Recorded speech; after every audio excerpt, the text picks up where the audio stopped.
ఇక బీఆర్ఎస్ లో తనకు గుర్తింపు లేదని అర్థమై భవిష్యత్తు కోసం కవిత వేరే దారులు వెతుక్కుంటున్నారని కాంగ్రెస్ ఎమ్మెల్యే ఎన్ఎం శ్రీనివాసరెడ్డి అన్నారు. లేఖ ద్వారా పార్టీలో గుర్తింపు పొంది మళ్లీ ఆస్తులు కూడబెట్టుకునే ప్రయత్నం చేస్తున్నారని ఆరోపించారు. ఎవరి రాజకీయ లబ్ధి కోసం వారిష్టం వచ్చినట్లు మాట్లాడుతున్నారని మండిపడ్డారు. దీనికి సంబంధించి మరింత సమాచారాన్ని మా ప్రతినిధి శంకర్ అందిస్తారు. బీఆర్ఎస్ ఎమ్మెల్సీ కల్వకుంట్ల కవిత రాసినటువంటి లేఖ తెలంగాణ రాష్ట్ర వ్యాప్తంగా రాజకీయ దుమారాన్ని లేపుతుంది. ఈ నేపథ్యంలో ప్రస్తుతం మన దగ్గర మహబూబ్ నగర్ ఎమ్మెల్యే ఎన్ఎం శ్రీనివాసరెడ్డి ఉన్నారు. ఆయనతో మాట్లాడదాం. సార్ చెప్పండి సార్, మొత్తంగా ఈ వ్యవహారం అంతా కూడా రాష్ట్రంలో హాట్ టాపిక్గా మారుతుంది. ఒకవైపు కాంగ్రెస్ నేతలు, మరోవైపు బీఆర్ఎస్ నేతలు, బీజేపీ వాళ్ళు కూడా బీఆర్ఎస్ను కార్నర్ చేస్తున్నటువంటి సిచ్యువేషన్ కనిపిస్తుంది. ఎట్లా చూస్తారు సార్ దీన్ని? దీంట్లో మనము డీప్గా ఆలోచిస్తే ఒకలాంటి యుద్ధ వాతావరణం కేసీఆర్ కుటుంబంలో నెలకొన్నది. ఒక రకంగా కవిత రాసిన లేఖలో ఆ కవిత గారి మనసులో చెలరేగుతున్న అలజడికి అది ప్రతిరూపం. గతంలో కూడా నేను బీఆర్ఎస్ పార్టీలో ఉన్నప్పుడు అందరితోటి కూడా కలిసి పనిచేసాను.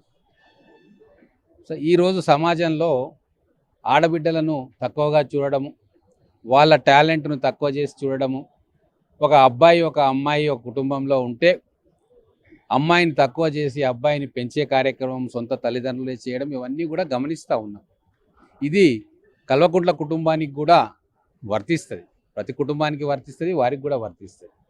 ఇప్పుడు కవితమ్మ మనసులో మొదటి నుంచి కూడా ఏమున్నది అంటే, నాకు టాలెంట్ ఉంది, నేను ఆర్గనైజేషన్ కెపాసిటీ నాకు ఉంది, నేను మొత్తం తెలంగాణలో అందరినీ పిలుచుకొని ఒక జాగృతి అనే సంస్థను ఎవ్వరి సహాయ సహకారాలు లేకుండా నేను నడపగలిగినను.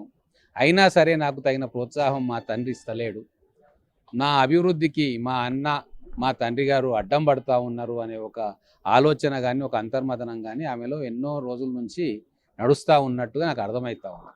ఎన్నోసార్లు ఆమె బహిరంగంగా చెప్పిన మాట వాస్తవమే.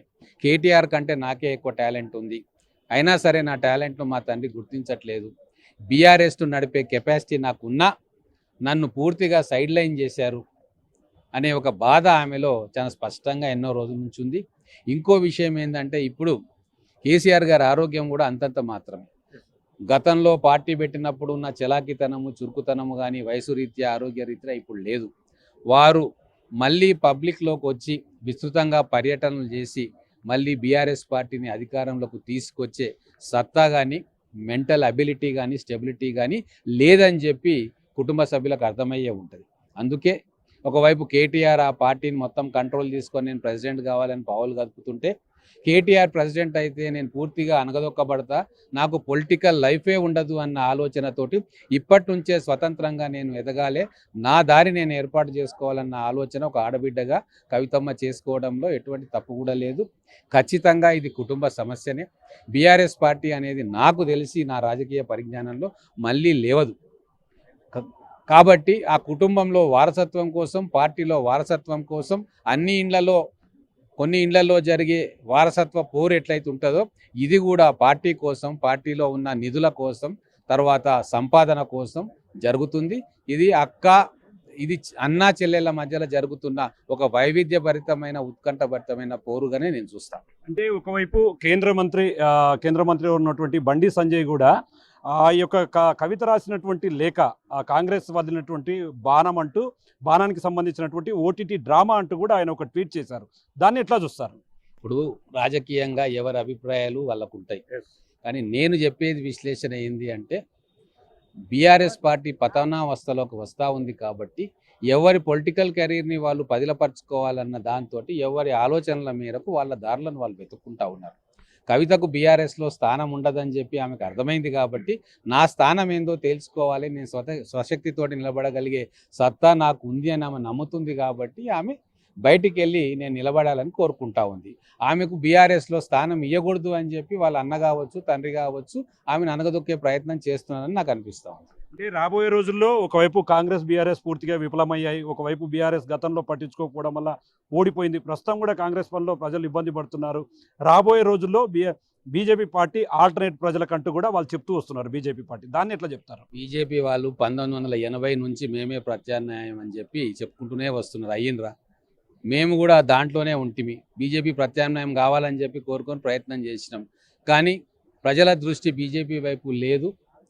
అని చెప్పి తెలిసిన మరుక్షణమే టీఆర్ఎస్ను ఓడగొట్టాలని చెప్పి మేమందరం కూడా కాంగ్రెస్లోకి వచ్చిన మాట వాస్తవమే.